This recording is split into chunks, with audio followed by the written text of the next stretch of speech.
안녕하세요 여러분, 앙찌입니다. 여러분, 요즘 챗 GPT라고 많이 들어보셨을 거예요. 오픈 AI라고 미국의 한 스타트업에서 내놓은 인공지능 챗봇인데요. 질문했을 때 답변해주는 게 거의 사람 같아서 소름이 돋더라고요. 저는 제일 재밌었던 게 어떤 분이 이 챗봇한테 물어봤대요. 2 더하기 7이 뭘까? 그러니까 챗봇이 9라고 대답을 한 거죠. 근데 이 질문자가 아닌데? 우리 와이프가 8이라고 하던데? 라고 얘기를 하니까 챗봇이 또 이렇게 답을 합니다. 그러면 8이 맞죠? 와, 진짜 놀랍지 않나요? 챗봇이 이 대화의 숨은 맥락까지 파악을 해서 답변을 해준 겁니다. 부부간의 대화에서 싸우지 않는 기술을 터득한 AI가 아닐까 싶은데요. 어떻게 보면 사람보다 더 센스가 있다고 느껴질 정도입니다. 이 챗 GPT의 등장으로 전 세계 증시까지 들썩이고 있습니다. 꼭 챗 GPT랑 직접적으로 관련이 있는 게 아닌데도, 그렇다고 특별한 뉴스가 있는 게 아닌데도 AI 관련주다 하면 주가가 급등하고 있는 겁니다.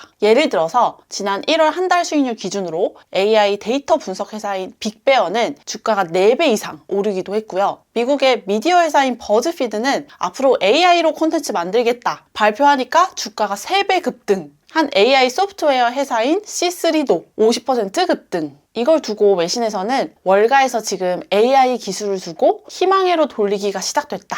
유포리아, 스월링, 행복 소용돌이가 불기 시작했다. 이렇게 표현을 하더라고요. 마치 우리 2021년 메타버스, 블록체인 광풍을 보는 것 같다면서 말이죠. 실제로 2016년에도 알파고라고 하는 AI가 우리 이세돌 구단을 상대로 바둑 대결에서 이겼을 때도 이 AI 관련주들이 증시를 한바탕 휩쓸고 간 적이 있었습니다. 근데 그때 마냥 실체가 없는 주식만 오른 게 또 아닌 게 당시에 알파고에 들어간 반도체를 만든 회사다라고 알려져서 급등했던 엔비디아가 7년이 지난 지금까지도 쑥쑥 올라서 초우량주 반열에 오르기도 했습니다. 엔비디아는 이번 AI 버블에서도 또 주인공이 됐습니다. 작년에 워낙 많이 빠지기도 했지만 올해 주가가 40% 넘게 오르면서 엔비디아의 CEO인 젠슨 황이 올해 재산이 가장 많이 증가한 억만장자에 오르기도 했습니다. 이 인공지능 AI를 구동을 하려면 고성능 그래픽카드, GPU가 반드시 필요한데 이 분야에서는 엔비디아가 불변의 1등 자리를 지키고 있으니까요. 이런 걸 보면은 AI 버블에 무작정 올라타는 것도 위험하지만 그냥 이러다 말겠지 하고 외면하는 것도 또 정답은 아니라는 생각은 듭니다. 그리고 또 2016년에 알파고를 만든 구글이 주목을 받았듯이 지금도 이 챗 GPT 열풍을 주도한 마이크로소프트에 대한 관심도 핫합니다. 마이크로소프트가 오픈 AI에 막대한 자금을 투자를 하면서 향후에는 오픈 AI의 지분을 49% 확보를 하고 대주주가 될 걸로 예상이 되기 때문입니다. 사실 이미 2019년부터 지금까지 마이크로소프트가 오픈 AI에 약 3조 원가량 투자한 걸로 알려져 있죠. 그러면서 오픈 AI의 이 GPT 기술을 상용화하는 거에 대한 우선권을 확보를 했는데 거기에 더해서 앞으로 약 12조 원 가까이 추가 투자할 걸로 알려져 있습니다. 참 돈이 많이 필요한 부분인 것 같아요. 이런 빅테크가 아니면 과연 누가 이렇게 많은 돈을 투자를 해서 개발을 할 수 있을까 하는 생각도 듭니다. 즉, 이 마이크로소프트가 2000년대에는 우리가 잘 아는 엑셀, 워드, 파워포인트 이런 오피스 제품으로 그리고 2010년대에는 클라우드 제품으로 쑥쑥쑥 컸는데 2020년대 다음 먹거리로는 이 AI 사업을 택했기 때문에 살아남기 위해서 사활을 걸고 어떻게든 수익화를 해낼 것이다 라는 기대감이 불고 있는 겁니다. 이런 것도 가능합니다. 우리가 이번에 이 챗 GPT라는 서비스를 통해서 GPT-3라고 하는 AI 기술의 엄청난 위력을 봤잖아요. 그러면 너도 나도 이 GPT-3 기술을 이용해서 자기만의 인공지능 서비스를 만들고 싶어 할 겁니다. 예를 들어서 우리나라 카카오 브레인의 코 GPT나 SK텔레콤의 A-이 바로 이 GPT-3 기술을 기반으로 만들어진 인공지능 서비스입니다. 그래서 지금 오픈 AI의 사용료를 내고 있는데 그 수익도 쉐어가 가능할 것이고 또 마이크로소프트는 클라우드 회사죠. 그 GPT 기술을 구동하는 데 필요한 클라우딩 환경을 제공을 하고 있습니다. 지금 클라우드 업계에서는 아마존이 1등, 그리고 마이크로소프트가 2등인데 조금 더 이 시장 점유율을 뺏어오는 기회가 될 수가 있겠죠. 개인적으로는 공부를 하면 할수록 이 마이크로소프트가 참 탐나는 회사라는 생각이 들었습니다. 그런데 GPT-3는 사실 이미 2020년에 나왔던 버전이고 챗 GPT는 GPT 3.5라고 해서 그것보다 조금 더 개선된 버전이 적용이 됐다고 합니다. 그리고 빠르면 올해 그 다음 버전인 GPT-4가 나온다고 합니다. 이게 무려 3년 만에 나온 거거든요. 얼마나 많은 발전이 있었을지 상당히 기대가 됩니다. AI의 기술 발전 정도는 파라미터의 개수를 보면 된다고 해요. 이게 인간 뇌에 시냅스 역할을 한다고 보면 되는데 현재 GPT-3는 이 파라미터의 개수가 약 1750억 개가 된다고 합니다. 참고로 인간의 뇌 속에 있는 시냅스의 수는 약 1000조 개가 넘는다고 알려져 있습니다. 그에 비하면 아직 갈 길이 멀기는 하지만 이 개수가 앞으로 어느 정도의 빠른 속도로 불어나게 될지는 아무도 모르는 거잖아요. 지켜봐야 될 부분인 것 같습니다. 예전에 2020년에 테슬라 CEO인 일론 머스크가 이렇게 경고한 적이 있었거든요. 2025년 안에 AI가 인간을 추월한다. 그때는 에이 또 너무 좀 오버하는 것 같은데? 라고 생각을 했었는데 사실 이 오픈 AI의 창립자 중에 한 명이 일론 머스크였거든요. 근데 테슬라 사업에 좀 더 집중하고 싶다고 퇴사를 했었는데 머스크는 뭔가를 알고 얘기를 한 게 아니었을까 하는 생각도 지금 와서 들게 되는 것 같습니다. 근데 이 AI 열풍이 조금 불편하게 느껴지기도 합니다. 최근에 이런 기사가 나왔죠. AI 하나가 1만 명의 일자리를 대체한다. 신기한 건 신기한 건데 이거 이러다가 진짜 내 자리까지 넘보는 거 아니야? 불안감이 들기도 하죠. 사실 제조업 분야에서는 이미 기계가 사람을 많이 대체를 했습니다. 이 그래프를 보시면 미국에서 전체 일자리에서 제조업 종사자가 차지하는 비율이 꾸준히 떨어지고 있는 걸 보실 수 있습니다.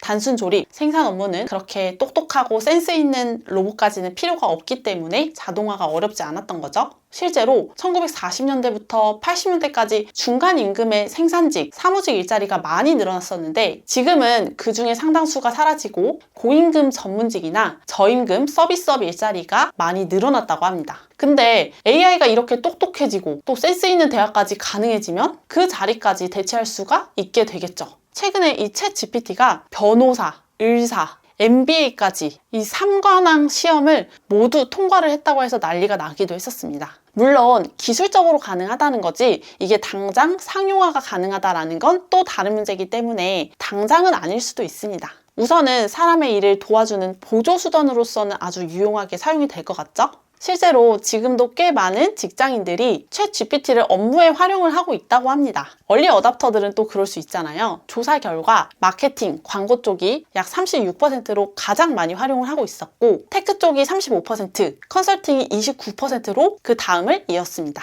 물론 이 챗GPT의 답변이 정확하지는 않습니다. 아마 써보신 분들도 많이 느끼실 건데 그래도 보고서 초안 쓸 때나 회의로 요약할 때 그리고 개발자분들이 코딩 오류 난 거 없나 확인할 때 이럴 때 보조수단으로 아주 유용하다고 합니다. 여기도 AI 인턴을 만나다 라고 돼 있는데 당연히 대리, 과장 자리를 대체하기는 아직은 부족하지만 그래도 옆에서 날 도와주는 인턴이나 신입사원 정도의 퍼포먼스는 낼 수 있다 라고 볼 수 있지 않을까요? 물론 세상에 없던 신기술이 나오는 만큼 부작용도 예상이 됩니다.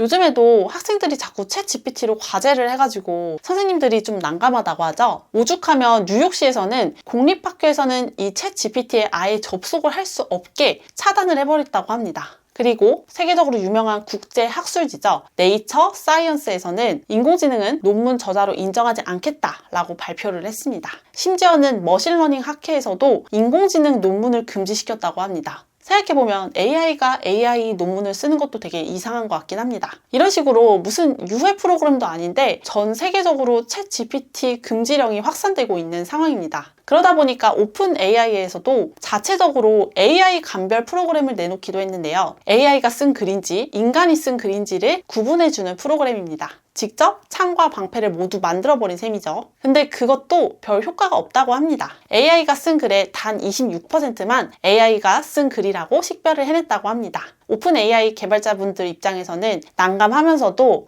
우리가 참 잘 만들었네 라고 뿌듯하기도 할 것 같습니다. 그리고 개인 저작권 논쟁도 계속 이어질 것 같습니다. 애초에 구글, 메타 같은 이런 빅테크 기업들이 AI 기술이 있어도 공개하는 걸 좀 꺼려했던 이유가 이런 문제도 있었습니다. AI가 학습한 데이터들도 결국 누군가의 저작권, 초상권이 있을 텐데 그거에 대한 보상은 어떻게 할 거냐?